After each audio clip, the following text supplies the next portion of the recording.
आपको पता है कि जम्मू कश्मीर के जो सीएम हैं उमर अब्दुल्ला, उनकी फ़्लाइट अटक गई थी। कितने घंटे अटकी थी, कहाँ पहुंची है फ़्लाइट, हम श्रुतिका से समझते हैं। श्रुतिका, जो फ़्लाइट अटकी थी, मुझे इतना पता चला कि फ़्लाइट उनकी कहीं पे फंसी थी। अभी वो कहाँ पहुंची है? देखिए नीरज, पहले तो यही कह दूं कि ऐसे फ़्लाइट अटकती नहीं है। उन्होंने ज़रूर इस पर एक्सपोस्ट कर दिया कि दिल्ली एयरपोर्ट को उन्होंने काफ़ी कुछ सुना दिया है इसमें। और मुख्यमंत्री उमर अब्दुल्ला, उनको दिल्ली आना था और वो पहुंच गए जयपुर। कैसे पहुंचे हैं? अब वो जयपुर पहुंचे और उसके बाद वापस दिल्ली आ गए हैं। 1 बजे वो जयपुर पहुंचे थे रात को और 3 बजे सुबह के वो दिल्ली पहुंच चुके हैं। लेकिन इस दौरान उन्होंने एक सेल्फ़ी खींची जयपुर एयरपोर्ट पे जब वो पहुंचे, और उन्होंने कहा मैं हवा खाने के लिए बाहर आया हूँ ताज़ी, और तब ये सेल्फ़ी खींच रहा हूँ। लेकिन जो ट्वीट है, पहले मैं वो शब्दशः पढ़ देती हूँ। Delhi airport is a dash, इस शब्द को मैं नहीं पढ़ रही हूँ क्योंकि जो शब्द उन्होंने इस्तेमाल किया, excuse my French but I am in no mood to be polite. 3 hours in the air after we left Jammu, we get diverted to Jaipur, and so here I am at 1 in the morning on the steps of the plane getting some fresh air. I have no idea what time we will leave from here. Screens पे भी आप ये tweet देख सकते हैं। तो Delhi airport पे उनको पहुंचना था, लेकिन क्योंकि वो जयपुर पहुंच गए तो उसके बाद गुस्से में उन्होंने ये ट्वीट किया है और फ़ोटो भी डाला, और उस पर उन्होंने दिल्ली एयरपोर्ट को लेकर एक शब्द भी कहा जो उनका ख़राब प्रदर्शन रहा है दिल्ली एयरपोर्ट का, क्योंकि वहाँ पे फ़्लाइट लैंड नहीं कर पाई क्योंकि कल मौसम ख़राब था, वेदर कंडीशंस थी। इस पर भी आएंगे, लेकिन उनका जो ये ट्वीट आया उसके बाद उन्होंने एक और ट्वीट किया है। उन्होंने 1:18 पे ट्वीट किया है, और उसके बाद उनका एक और आता है 12 घंटे पहले आया है, जब उन्होंने कहा कि in case anyone is wondering I got to Delhi just after 3 AM। और उसके बाद में उन्होंने 3 इमोजीज़ भी इस्तेमाल किए हैं। 2 का इस्तेमाल किया गया कि उन्हें नींद आ रही है, सोने के लिए यॉर्निंग वाला, उबासी लेना जिसे कहेंगे, और एक में वो जो बीप का जो साइन हम लगाते हैं, हाँ, कुछ कुछ वो उस तरीके से गुस्से में वो वाला भी बहुत गुस्सा जाहिर करते हुए, क्योंकि वो देरी से पहुंचे, उनको दिल्ली पहुंचना था। ट्वीट में भी तो उन्होंने कहा था, हाँ, उसमें भी उन्होंने जो शब्द इस्तेमाल किए हैं हम उसको यूज़ नहीं कर रहे हैं क्योंकि ऐसी भाषा हम प्रयोग में नहीं लाते हैं। तो जो उन्होंने कहा था उसके बाद में मुद्दा ये है कि अगर कोई भी फ़्लाइट डाइवर्ट होती है तो उसके पीछे बहुत सारे कारण होते हैं, और ऐसे में किसी भी जगह के मुख्यमंत्री, राज्य के मुख्यमंत्री ऐसा कोई ट्वीट करते हैं, और वो भी पर्टिकुलर एयरपोर्ट को लेके, क्योंकि उन्होंने शब्द जो लिखा है दिल्ली एयरपोर्ट, हाँ, दिल्ली एयरपोर्ट की ही उन्होंने बात की है। तो उसको लेकर बहुत सारे लोग उनके ऊपर बहुत सारी सोशल मीडिया पर प्रतिक्रियाएँ भी दे रहे हैं, जिसमें वो कह रहे हैं कि इस तरीके की भाषा का प्रयोग नहीं होना चाहिए था। हालांकि अब आ जाते हैं कि क्यों ऐसी लैंडिंग हुई, कहाँ फंस गए थे, फ़्लाइट लेट क्यों हुई, वो भी मैं स्क्रीन्स पे दिखाऊंगी, क्योंकि मैं फ़्लाइट रडार से पूरा ये सिस्टम निकाल के लाई हूँ कि जो उनकी फ़्लाइट जा रही थी, उनकी फ़्लाइट थी, और मैं आपको दिखाऊँ, ये आप देखेंगे कि फ़्लाइट निकली है, ये फ़्लाइट का रूट है, फ़्लाइट रूट से अपने होती हुई, अब मैं आपको दिखाऊंगी, दिल्ली ये है, यहाँ आना था उनको। ये आप यहाँ पे ये बहुत सारे राउंड्स देख रहे होंगे, मैं इसको जूम भी कर देती हूँ थोड़ा सा ताकि क्लियर कैमरा पे दिख जाए। यानी ये ऐसा नहीं है कि लैंडिंग की कोशिश वहाँ पर नहीं हुई है, कोई शौकिया तरीके से जयपुर पहुँचा दिया गया आपको, या इंडिगो वालों को नहीं पता था, क्योंकि इंडिगो एयरलाइंस है, उनका भी इस पर रिवर्ट आया है और उस पर उन्होंने कहा है, वो भी मैं पहले बता देती हूँ। क्या कहा है? उन्होंने ये कहा, जब उनका ट्वीट आया तो उस पर रिवर्ट करते हुए उन्होंने लिखा है कि teams are monitoring the situation and will have smooth operations back on track as soon as the weather plays nice. Weather plays nice, उन्होंने सीधा कहा है कि मौसम ख़राब है भैया, हम क्या करें। मतलब सीधी बात, भाई मौसम ख़राब है, सिचुएशन ऐसी है, मॉनिटर कर रहे हैं, ऑपरेशंस को वापस ठीक करने की कोशिश कर रहे हैं। और जो फ्लाइट रडार पर आपने देखा भी होगा कि जो ये पूरे चक्कर लगे हैं, इसको चक्कर हम बोल रहे हैं, लेकिन ये गो अराउंड होता है, उसके बाद में भी फ्लाइट स्ट्रेट आई है, उसके बाद फिर घूमी है, तब जाके वो डाइवर्ट होकर जयपुर गई। आप ये समझ रहे हैं कि अगर कोई फ़्लाइट चली है और उसके बाद वो जयपुर गई है तो एक पायलट जो कि उस फ्लाइट को फ्लाई कर रहा है उसको सारी रीजनिंग देनी होती है। अगर एक फ़्लाइट लैंड नहीं हो रही है तो इसके ऊपर भी बहुत सारी रूलिंग्स हैं कि आप किस सिचुएशन में लैंड कर रहे हैं, क्योंकि एक फ़्लाइट जब जाती है तो उसके अंदर जो पैसेंजर्स हैं उनकी जान की भी जिम्मेदारी एक पायलट के कंधों पे होती है। तो ऐसे में एयर ट्रैफिक कंट्रोलर्स से बात होती है, एक एक स्टेप के लिए वो उनसे बात करते हैं, मतलब फुल पूरे जो ड्यूरेशन है आपकी ट्रिप की, उस दौरान वो हर वक्त कांटेक्ट में होते हैं एटीसी के, जिसको एयर ट्रैफिक कंट्रोलर्स कहते हैं, और वो वहाँ से अगर कोई भी प्रॉब्लम है वेदर को लेकर है कि मौसम में ख़राबी आ रही है, बहुत बार आपने देखा होगा टर्बुलेंस होता है, कहते हैं सीट बेल्ट बांध लीजिए, और इसीलिए कहा जाता है कि पूरे ड्यूरेशन ही आपको सीट बेल्ट बांध के रखनी चाहिए। श्रुतिका, जैसे हम इतना समझते हैं कि कोई भी फ्लाइट जानबूझकर तो लेट नहीं होती है, तो क्या रीजंस होते हैं?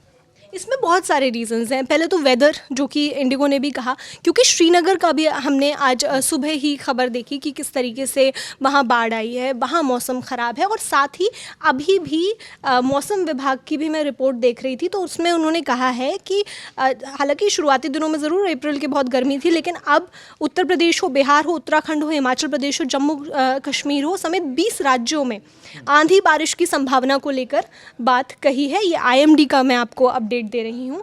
तो ऐसे में जब मौसम ख़राब है और आप क्रिटिसाइज़ कर रहे हैं एक पूरे एयरपोर्ट को, तो वो पूरे सिस्टम को आप क्रिटिसाइज़ कर रहे हैं, तो वो यहाँ पर हुआ है जिसको लेकर लोग सवाल खड़े कर रहे हैं। श्रुतिका, अगर हम ये जानना चाहें कि एक फ़्लाइट का जो पायलट है वो किस तरह के कायदे प्लस कानून का फॉलो करता है सेफ्टी के लिए पैसेंजर्स की?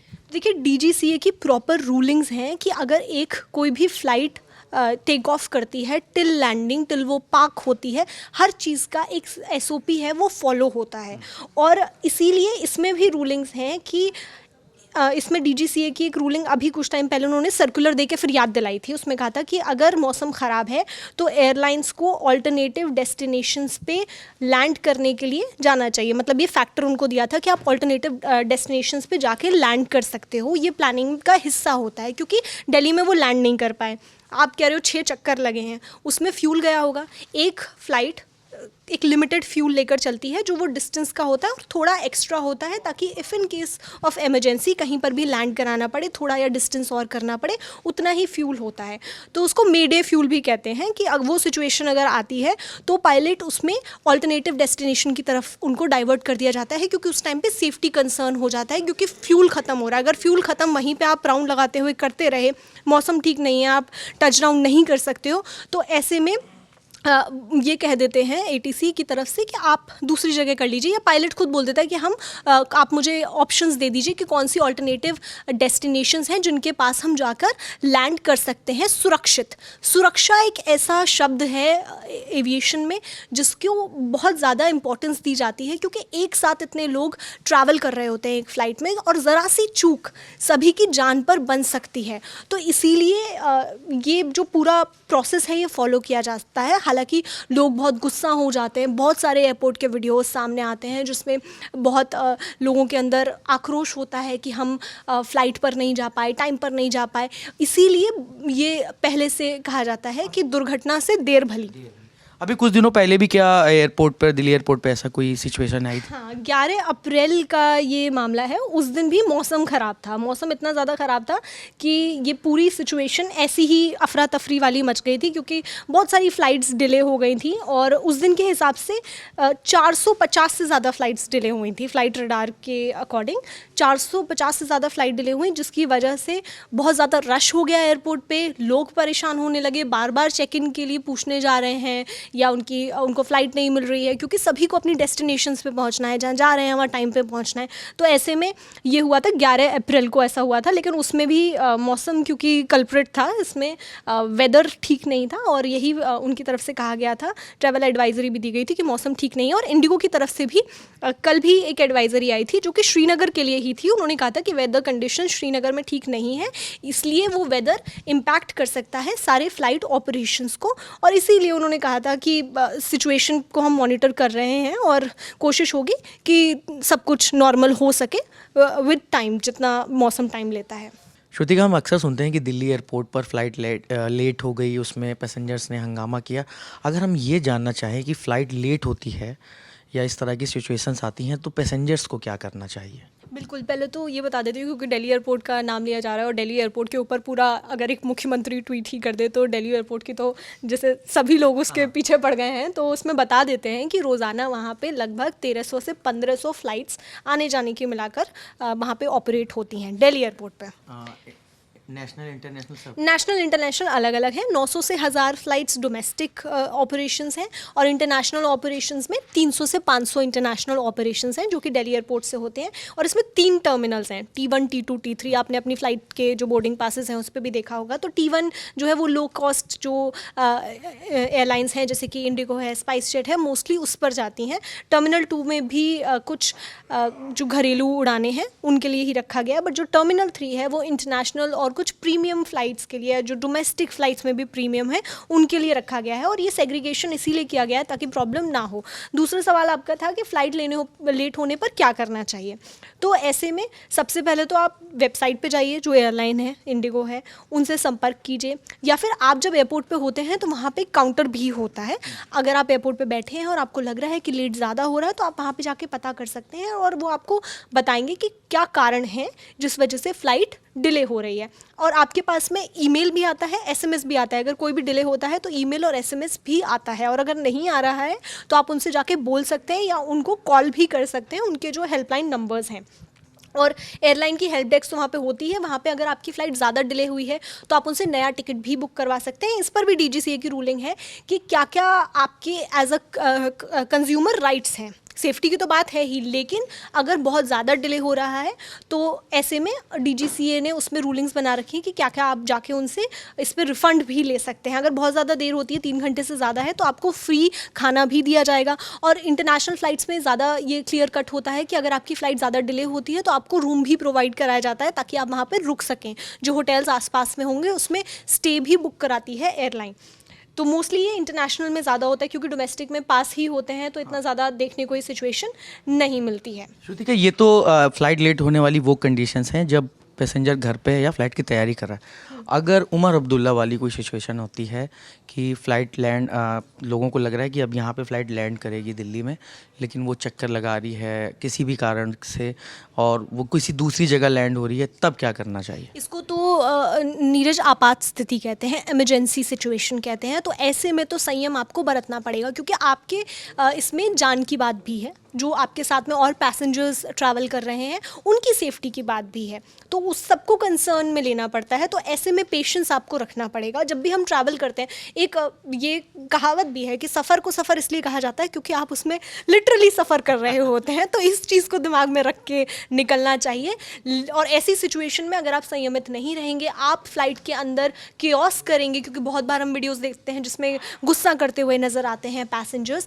तो ऐसे में क्रू के ऊपर भी दबाव पड़ता है और जो कॉकपिट के अंदर क्रू है, चाहे वो दोनों पायलट्स हैं, उनके ऊपर भी दबाव पड़ता है। और ऐसे में ये दबाव नहीं होना चाहिए क्योंकि उनके लिए लैंडिंग ज़्यादा ज़रूरी है कि आप सुरक्षित पहुंच जाएं जहां भी आप डेस्टिनेशन पर जा रहे हैं। तो इसमें संयमित रहना ज़रूरी है। और वो कहावत जो मैं पहले से बोल रही हूँ, दुर्घटना से देर भली। तो इस कहावत के साथ इस खबर को हम ख़त्म करते हैं।